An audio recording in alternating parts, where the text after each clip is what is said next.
আমরা জানবো ঈদের দিনের 9টি করণীয় সুন্নাত। বলেন সবাই কয়টি? নাম্বার 1, আল ইগতিসাল, taking shower before you go to Eidgah. ঈদগাহে যাওয়ার পূর্বেই অবশ্যই গোসল করবেন, এটাই হচ্ছে রসুলের সুন্নাহ। সুবহানাল্লাহ পড়েন সবাই। 2 নাম্বার, ইস্তেমালুস সিওয়াক, ঈদগাহে যাওয়ার পূর্বে মেসওয়াক করবেন। অনেকে ব্রাশ করেন, ব্রাশ করাটা ভুল নয়, তবে এটা সুন্নত নয়। মেসওয়াক করাই হচ্ছে রসুলের সুন্নাহ। অতএব 2 নাম্বার আমল অবশ্যই আমরা মেসওয়াক করব। বলেন সবাই ইনশাআল্লাহ। 3 নাম্বার, লুবসু আহসানি থিয়াব, you have to wear the best dress on the day of Eid. ঈদের দিন আপনি ট্রাই করবেন আপনার সবচেয়ে উত্তম জামা, সবচেয়ে ভালো জামা, সবচেয়ে সুন্দর জামা পরিধান করার জন্য।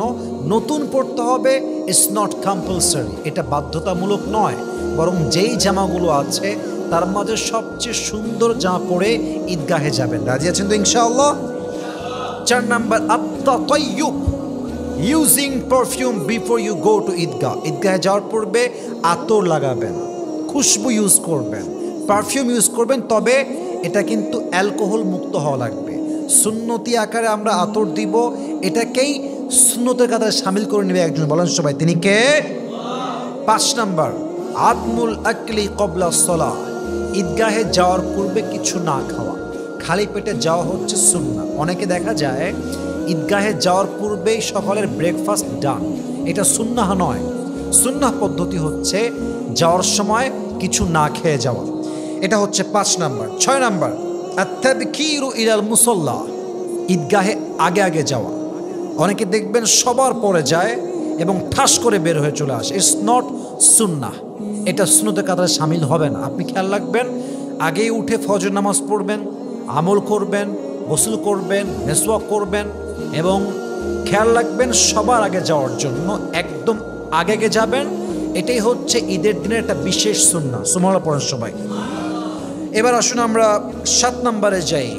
7 নম্বর আমলটা হচ্ছে আল মাশয়ু ইলাল মুসাল্লা, ঈদগাহে যাওয়ার সময় সাইকেলে না যাওয়া, বাইকে না যাওয়া, অটোতে না যাওয়া, বরং হেঁটে যাওয়াই হচ্ছে একটা সুন্নতের আমল। 8 নম্বর, আত-তাকবীরাতু বিসাউতিন মুতাওয়াসসিতাহ, মাথায় রাখবেন আত-তাকবীরাতু বিসাউতিন মুতাওয়াসসিত, অর্থাৎ তাকবীর পাঠ করবেন যাওয়ার সময়, কিন্তু তাকবীরটা খুব জোরেও হবে না, খুব আস্তেও হবে না, একদম মাঝারি গঠনের তাকবীর দিবেন। সবাই বলেন ইনশাআল্লাহ।